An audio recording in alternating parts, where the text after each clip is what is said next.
Steven Mnuchin cut taxes for the wealthy or else. Treasury Secretary Steven Mnuchin is warning Congress there is no question that the rally in the stock market has baked into it reasonably high expectations of us getting tax cuts and tax reform done, Mnuchin said in the interview.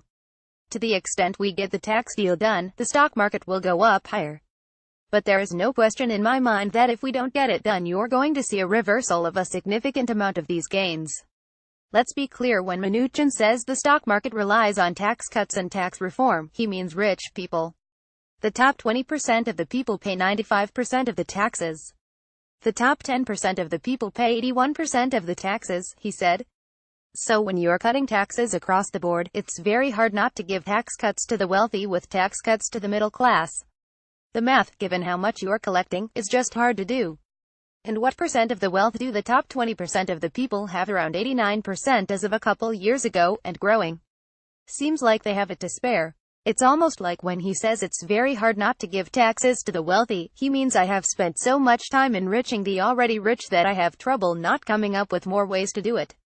Or it's very hard not to give tax cuts to myself and my friends. The reality is that if you want to give out tax cuts that will be big in people's lives, it's a lot easier to do with middle and lower income people, because they're already stretching every dollar.